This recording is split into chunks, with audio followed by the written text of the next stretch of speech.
الرجیم بسم اللہ الرحمن الرحیم۔ ناظرین محترم، پروردگار کا احسان ہے کہ اس نے ہمارے خیر کے راستوں میں سے ایک راستہ اس مہینے کو قرار دیا جو رمضان کا مہینہ ہے، روزے کا مہینہ ہے اور راتوں کو قیام کا مہینہ ہے۔ امام زین العابدین علیہ السلام صحیفہ سجادیہ میں ایک دعا امام زین العابدین علیہ السلام نے جب رمضان کا چاند نظر آیا تو دعا فرمائی کہ خدایا ہمیں اس مہینے میں عافیت کا لباس پہنا دے اور تکمیل اطاعت کے ذریعے سے ہم پر اپنے احسانات کو مکمل کر دے۔ تو ناظرین محترم، یہ مہینہ ماہ خدا ہے، خدا نے اسے اپنا مہینہ قرار دیا ہے۔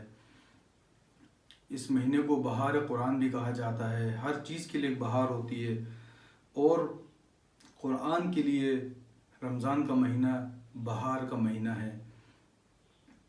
اس مہینے میں پروردگار عالم نے ایک ایسی رات کو معین کیا جو شب قدر کہلاتی ہے اور 1000 مہینوں سے زیادہ افضل ہے۔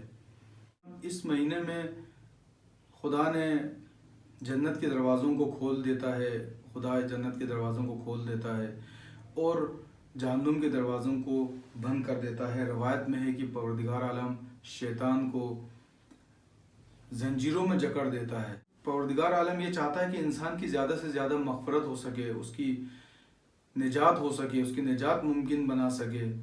یہ انسان ہے کہ انحراف کے راستے پہ چلتا ہے۔ پروردگار عالم رمضان کے مہینے میں دروازوں کو جنت کی کھول رہا ہے تو وہ انسان بدبخت ہے، بد نصیب ہے جو جہنم کے بند راستوں کی طرف جا رہا ہے۔ تو اس مہینے میں ہمیں اپنے اعمال پر بہت زیادہ توجہ کرنے کی ضرورت ہے۔ ہمیں اپنے زندگی میں توجہ کرنے کی ضرورت ہے کہ ہم کیا کر رہے ہیں۔ ہم خدا سے عافیت طلب کرتے ہیں لیکن خدا کے بتائے ہوئے احکام پہ نہیں چلتے ہیں۔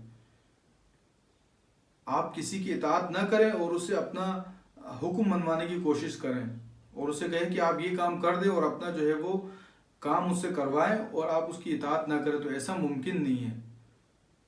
آپ اطاعت کریں، خدا آپ کی ہر حاجات قبول کرے گا، ہر مشکل آسان کرے گا۔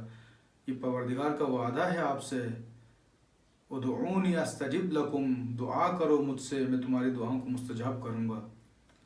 ناظرین محترم، یہ مہینہ، اس مہینے میں اس قدر عظمتیں اور اس رحمتیں ہیں اس مہینے میں کہ انسان اس کو شمار کرنا انسان کے بس کی بات نہیں۔ اس مہینے میں پروردگار عالم نے ایک ایسی رات کو معین کیا جو شب قدر کی رات ہے، وہ 1000 مہینوں سے زیادہ افضل ہے۔ ناظرین محترم، رسول خدا خاتم الانبیاء حضرت محمد مصطفیٰ صلی اللہ علیہ وآلہ وسلم اپنے خطبہ شعبانی میں فضیلت اور کرامت رمضان کے بارے میں فرماتے ہیں، خدا کے بندوں، یہ مہینہ رحمت اور مغفرت کے ساتھ تمہاری طرف آ رہا ہے۔ یہ وہ مہینہ ہے جو خدا کا مہینہ ہے۔ اس مہینے کی ایام بہترین ایام ہیں، اس مہینے کی راتیں بہترین راتیں ہیں، اس مہینے کی اوقات بہترین اوقات ہیں۔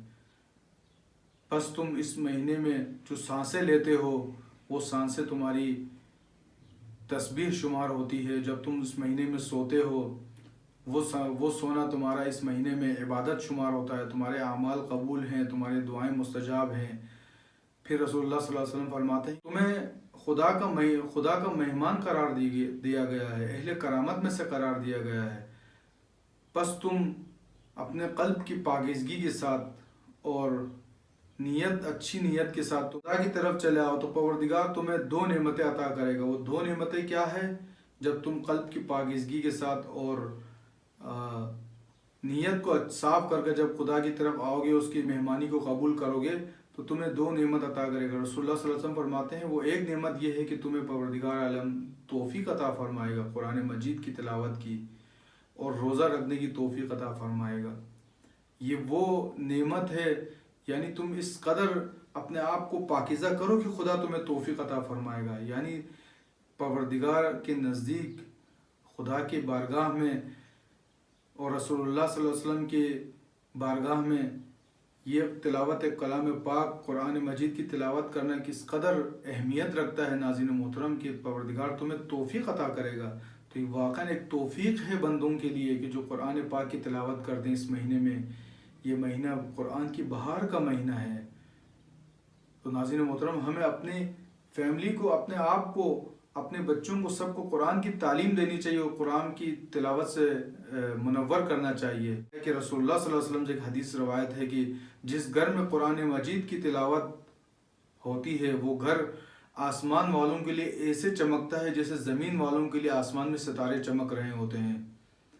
تو اس عمل سے ہمیں غافل نہیں رہنا چاہیے، اور یہ توفیق پروردگار عالم کی طرف سے ہے۔ جو انسان اس مہینے میں اپنی مغفرت نہیں کروا سکے، جو روزہ نہیں رکھتے ہیں، تو وہ بد نصیب ہے، کیونکہ اس کے بعد رسول اللہ صلی اللہ علیہ وسلم فرماتے ہیں کہ جو اس مہینے میں مغفرت سے دور رہے، یہ مہینہ گزر جائے اور مغفرت سے دور رہے، تو وہ شخص بد نصیب ہے۔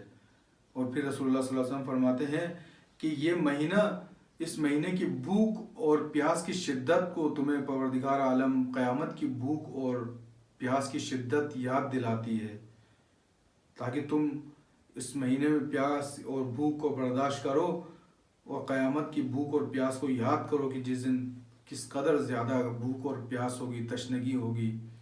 ایک روایت میں ہے کہ جو شخص رمضان کے مہینے میں اس بھوک اور پیاس کو برداشت کرتا ہے، وہ قیامت کے دن پروردگار عالم اسے قیامت کی بھوک اور پیاس سے نجات عطا فرمائے گا اور بہشتی کھانے اسے عطا فرمائے گا۔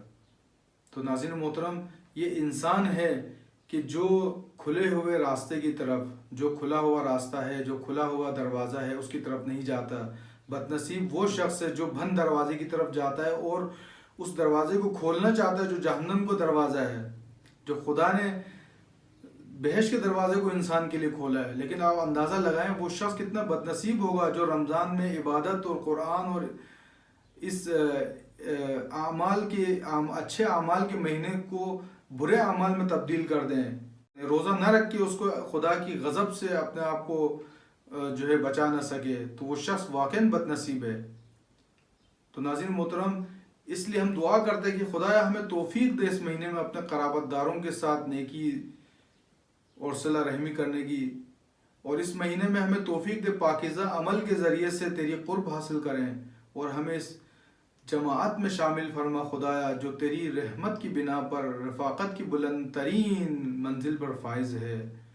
اس مہینے کو ختم ہونے سے پہلے ہمارے گناہوں کو محو کر دے، بخش دے پروردگار، اور ہماری زندگی کے تمام اور راتوں اور تمام دنوں کو اسی راتوں کی طرح اور اسی دنوں کی طرح قرار دے جس طرح رمضان کے مہینے میں تو ہمیں توفیق دے رہا ہے۔ تمام زندگی میں یہ راتیں اور یہ دن ہمارے اسی طرح سے ہو جس طرح رمضان کے مہینے میں ہے، اور تیری اطاعت میں ہمیں زندگی گزارنے کی توفیق عطا فرما۔